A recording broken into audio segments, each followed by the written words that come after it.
Hello and আসসালামু আলাইকুম everyone, welcome back to my channel. আজকে আমি আপনাদের সাথে বাংলাদেশের পুরান ঢাকার একটি ঐতিহ্যবাহী রেসিপি শেয়ার করব। অ্যাকচুয়ালি এই রেসিপিটা হচ্ছে মানকচুর ফ্লাওয়ার রেসিপি বা যাই বলেন, আমি জানি না এটার অথেন্টিক নাম কি, তবে এভাবে করতে দেখেছি। তবে আমি একদম পুরোটাই পুরান ঢাকার যেভাবে রেসিপিটা করা হয়েছে সেটা করিনি, ফলো করিনি। আমি সেলফ ইম্প্রোভাইজ করে এটা আমি আমার নিজের মতো করে করেছি। হোপ আপনাদের ভালো লাগবে। চলুন শুরু করি। তো এখানে আমি মানকচুটাকে ছোট চাকা চাকা করে কেটে নিব এবং নিয়ে আমি যেভাবে দেখাচ্ছি এইভাবে আপনার পাতলা পাতলা করে কেটে নিতে হবে, উপর দিয়ে রাউন্ড রাউন্ড করে। একটু চেষ্টা করলে আপনার কাটতে পারবেন, মাঝখান কেটে গেলেও কোনো সমস্যা নেই। একদম স্টেপ আমি দেখিয়ে দিচ্ছি, এইভাবে একবার ট্রাই করে দেখবেন। উপরে অল্প একটু কাট দিয়ে আস্তে আস্তে করে স্লাইস করতে থাকলে রাউন্ড রাউন্ড করে এটা হয়ে যাবে, ভয়ের কোনো কারণ নেই। তো যেভাবে আমি করছি দেখেন, জাস্ট এটাই একটু ট্রিকি থিং, নাথিং এলস। এবং কাটা হয়ে গেলে প্রত্যেকটা পিসগুলোকে একটার সাথে আর একটা মধ্যে দিয়ে ফুলের আকারে নিয়ে নিতে হবে। একদম আমি যেভাবে দেখাচ্ছি একদম এভাবে করলে একটা ফুলের শেপে চলে আসবে।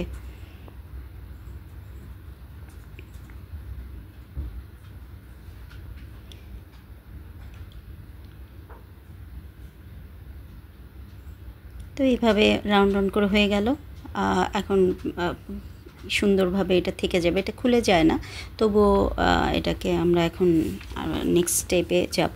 তো অনেক সময় মানকচু দেখা যায় যে অনেক সময় পানি গলা ধরে, তো সেটা থেকে বাঁচার জন্য এবং এই মানকচুটাকে একটু নরম করার জন্য আমি একটা বলে পানি নিয়ে যথেষ্ট পরিমাণ লবণ নিয়েছি। নিয়ে এটাকে একটু সিকিওর করার জন্য, যেহেতু এটা রাউন্ড রাউন্ড করে একভাবে আর নেয়, অনেকগুলো পোর্শনে পাট করে সেইগুলোকে একসাথে জমিয়ে একটা ফুলের আকার ধারণ করছে, সেটাকে একটু সিকিওর করার জন্য টুথপিক দিয়ে আটকে নিলে আর খুলে যাবার সম্ভাবনা থাকে না। কারণ এই লবণের পানিতে কিছুক্ষণ ভিজিয়ে রাখলে এটা একটু নরম হয়ে আসবে, প্লাস যে গলা ধরা ভাবটা বা একটু গলায় কুটকুট ভাবটা থাকে অনেক সময়, মোস্ট অফ দ্য সময় মানকচুতে গলা ধরে না, তবে অনেক সময় থাকতে পারে, সেটার জন্যই এই লবণ পানিতে 10 থেকে 15 মিনিট ভিজিয়ে রাখলেই চলবে। তো এভাবে আমি একটা একটা করে প্রত্যেকটা ফুলগুলোকে টুথপিক দিয়ে সিকিওর করে নেব এবং পানির মধ্যে 10 থেকে 15 মিনিট ভিজিয়ে রাখবো।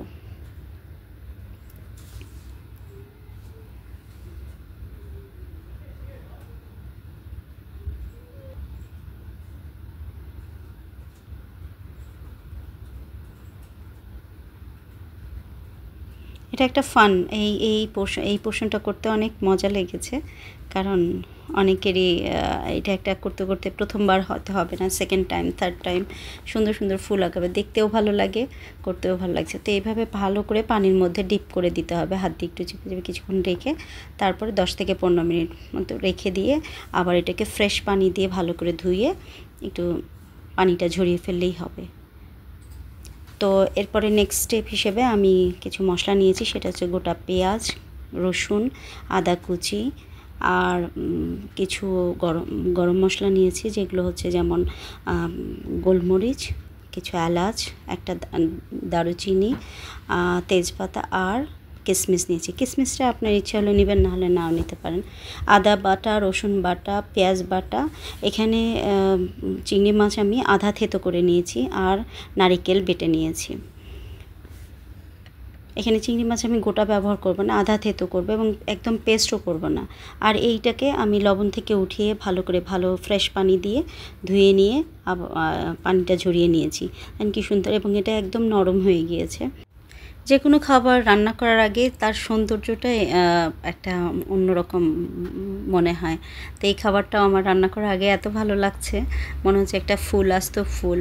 তো মানকচু বিভিন্ন ধরনের খাবার ট্রাই করলে বিভিন্ন ধরনেরভাবে মানে ইউনিকসিটি চলে আসে, তার ইউনিকনেস আসে এবং তার টেস্টটাও সুন্দর। তো এখন আমি একটা ফ্রাই প্যান নিয়ে নেব পরবর্তী স্টেপে, এবং এটাকে হলুদ আর লবণ আর হচ্ছে গিয়ে লাল মরিচ দিয়ে এটাকে একটু ভালো করে মাখিয়ে নেব। মাখিয়ে নিয়ে তেল ফ্রাই প্যানে দিয়ে একটু হালকা করে ফ্রাই করবে, এপিট ওপিট ফ্রাই করে নেব। শ্যাডো ফ্রাই করব, এখানে পুরা ডুবো তেলে ভাজবো না, কারণ এটার পরবর্তীতে আরও প্রসেস আছে। তো দেখতে থাকেন, পুরোটা না দেখলে স্টেপ বাই স্টেপ আপনাদের ভুল হয়ে যেতে পারে। তো আমি এটা আসলে কাউকে শেখাচ্ছি না, আমি যেভাবে করেছি ঠিক সেভাবে আমি আপনাদেরকে দেখাচ্ছি। তো যাতে কখনো কনফিউশন না হয় সেই জন্য আমি এই কথাগুলো বলছি। তবে এইটাকে জাস্ট উল্টে পাল্টে নিলে কোনো সমস্যা নেই, কারণ এটা একদম এটা খুলে আসবে না। তো এভাবে আমি তেল দিয়ে অল্প তেল দিয়ে আমি একটু ফ্রাই করে নিচ্ছি, যাতে করে ওর একটু টেস্টটা ভালো আসে ফ্রাই করে। আপনি অ্যাজ ইট ইজ নরম কাঁচা অবস্থায় ফ্রাই ছাড়াও দিতে পারেন, তবে এইভাবে দিলে টেস্টটা অনেক মজার হয়।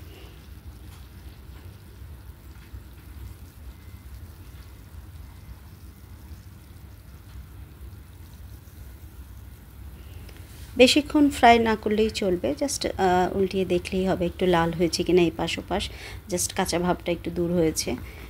তো এটা হয়ে গেলে এটাকে নামিয়ে আলাদা একটা প্লেটে উঠিয়ে নেব আমি। তা আমি এখন একটা একটা করে উঠিয়ে নিচ্ছি আলাদা একটা প্লেটে।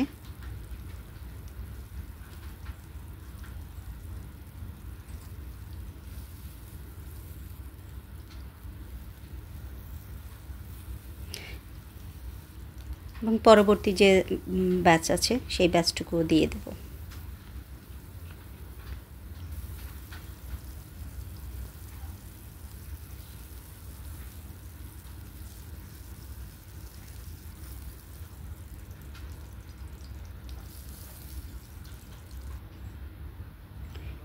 এবং ভাজার পরে ঠিক এরকম অবস্থা আসবে।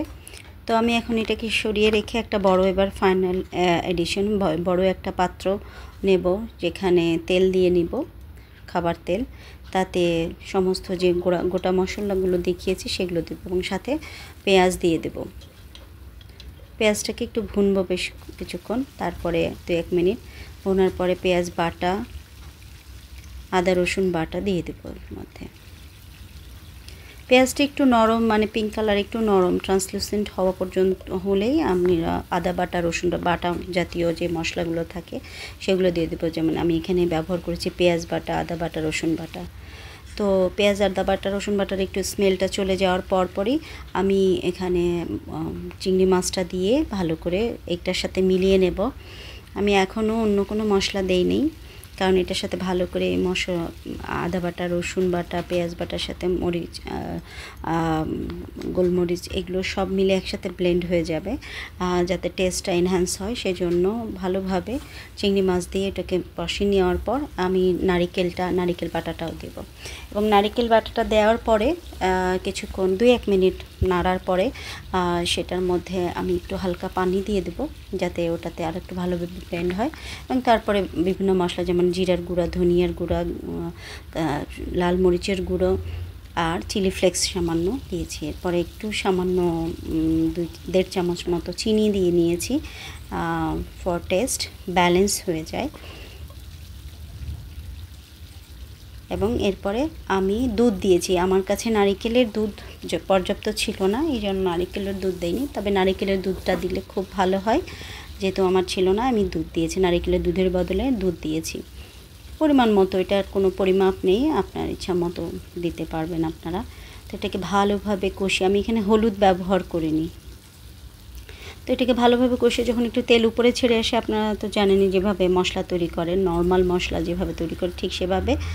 তো ওখানে দিয়ে আমি যে ভেজে রাখা মানকচুর ফ্লাওয়ারগুলোকে আমি এর মধ্যে একটা একটা করে বসিয়ে দেব।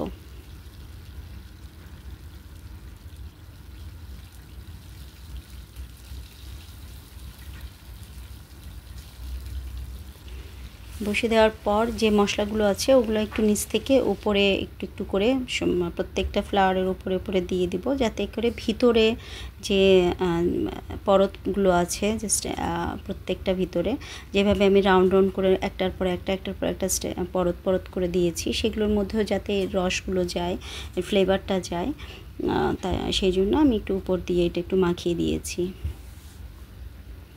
দিয়ে 2-1 মিনিট মতো এটাকে এইভাবে কষাবো, তারপরে পানি দিয়ে দেব। এটা এটাকে নাড়বো না আমি, কারণ যেহেতু অলরেডি ভাজা হয়ে গেছে।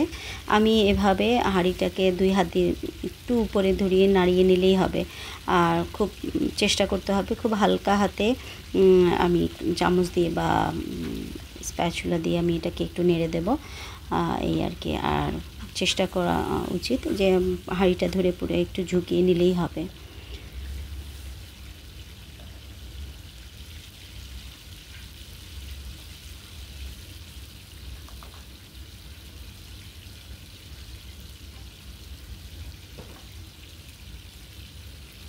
এখন এটাকে আবার কিছুক্ষণের জন্য ঢাকনা দিয়ে ঢেকে রেখে দেব সিদ্ধ হওয়ার জন্য। পুরোপুরি বাকি যেটুকু অংশ আছে সেই অংশটুকু সিদ্ধ হয়ে যাবে। তো আমি কিছুক্ষণ 5 মিনিট মতো ঢাকনা দিয়ে রাখার পরে আমি দেখে নিলাম যে পানিটা বের হয়েছে কতটুকু, পানির কি অবস্থা। তো এই হচ্ছে পানির পরিমাণ। তো যেহেতু পানিটা দিয়েছি, আমাকে এখন আমি পানিটা টানাবো আর একটু এটা সিদ্ধ করার জন্য আরেকবার আমি ঢাকনা দিয়ে ঢেকে দেব। এবং ঢাকনা দিয়ে ঢাকার পর আমি এবার একটু চেক করে দেখব যে একটু সিদ্ধ হয়েছে কিনা। ফর্ক দিয়ে আমি এটাকে একটু প্রিক করলেই বোঝা যাবে, ইজিলি চলে গেলে বোঝা যাবে যে হ্যাঁ হয়ে গেছে। তো সাইড থেকে একটু আছে কম, এই জন্য মধ্যে থেকে হয়ে গেছে। সাইডেরগুলো একটু যেহেতু চারপাশে 5-6টা লেয়ার আছে, তার কারণে হয়তো একটু যাতে, তার জন্য আমি আবার আরেকটুক্ষণ সময় রাখবো। আবার আরেকবার ঢাকনা দিয়ে একটুক্ষণ প্রায় 2-1 মিনিট মতো ঢেকে রাখবো। এরপর এই যে মোটামুটি ঝোলগুলো কমে এসেছে। তো এখন এরকম মাখা মাখা অবস্থায় রাখছি এই কারণে যে আরও কিছুক্ষণ চুলার উপরে অল্প জাল দিয়ে রাখতেছি। যেভাবে দেখলে বোঝা যাচ্ছে ইজিলি চলে যাচ্ছে। তো এখন আমি আরেকটা কাজ করব, লাস্ট ফিনিশিং কাজ। সেটা হচ্ছে খুবই ইম্পর্ট্যান্ট, কারণ এইটাতেই হচ্ছে খাবারের মান, খাবারের টেস্টটাকে আরেকটু এনহ্যান্স করে। এখানে আমি একটু তেল নেব। তেলের পাত্রে আমি একটু আদা কুচি জুলিয়ান আকারে কেটে নিয়ে এটাকে আমি বেরেস্তার মতো করে ভেজে নেব। কারণ এই আদার যে ফ্লেভার সেটা এই খাবারের সাথে খুব ভালো যায়। যেহেতু এর মধ্যে নারিকেল আছে, তারপরে চিংড়ি মাছ আছে, মানকচুর একটা আলাদা ফ্লেভার আছে, টেস্ট আছে, বাটারি একটা ভাব। তো এখানে আমি রসুন বাটাটা তো দিয়েছি, এখানে আদার এক্সট্রা করে আমি একটু বেরেস্তার মতো করে আদাটাকে ফ্রাই করে আদার তেলটাকে আমি এর ওপর দিয়ে দিয়েছি। এত সুন্দর স্মেল যে মানে মনে হচ্ছিল তখনই খেয়ে ফেলি।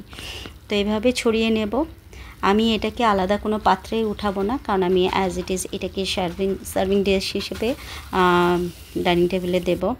তো হয়ে গেছে আমার, এই যে দেখেন মনে হচ্ছে তেল ছেড়ে গেছে, মনে হচ্ছে যে মানে একটা মাংসের মতো। তো আমি আপনাদের সাথে একটু প্লেটে একটা উঠিয়ে নিয়ে কেটে দেখাবো যে কতখানি নরম হয়েছে।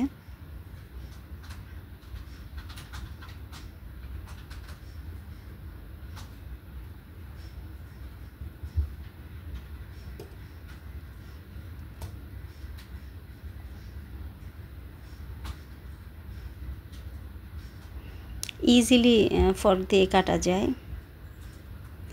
আর এখানে চিংড়ি মাছগুলো যেহেতু আমি আধা থেতো করে দিয়েছি, তো এগুলো চিংড়ি মাছের চাঙ্ক আর এই মানকচুর ফ্লেশটা বাটারি একদম নরম হয়ে থাকে। আর যে মশলা, তার মধ্যে দুধ আছে, নারকেল বাটা আছে, সব কিছু থাকে, অপূর্ব একটা স্বাদ, অসাধারণ। আপনি এটা রুটি দিয়ে, পাউডার দিয়ে, ব্রেড দিয়ে বা ভাত দিয়ে তো অসম্ভব সুন্দর। আমরা সাধারণত বাংলাদেশিরা ভাত দিয়ে পছন্দ করি, তো যে যেভাবে পারে খাওয়া যায়, এমনিতেও খাওয়া যায়। হোপ আপনাদের ভালো লাগলো। ভালো লাগলে আমার এই চ্যানেলটিকে সাবস্ক্রাইব করবেন, আমার ভিডিওটিকে লাইক করবেন, কমেন্ট করে জানাবেন। আপনারা যদি কেউ ট্রাই করেন আমাকে জানাবেন, আমার কমেন্টে জানাবেন কেমন লাগলো। আর আমার পাশে থাকা বেল আইকনে ক্লিক করলে আমার পরবর্তী ভিডিওগুলো আপনাদের কাছে চলে যাবে। অল বাটন আছে, সেখানে ক্লিক করবেন, তাহলে যখন আমি ভিডিও দেবো সবার প্রথমে আপনাদের কাছে চলে যাবে, মিস হবে না। তো দেখা হবে সেই পর্যন্ত, আবার নতুন কোনো ভিডিও নিয়ে হাজির হয়ে যাব। ভালো থাকবেন, আল্লাহ হাফেজ।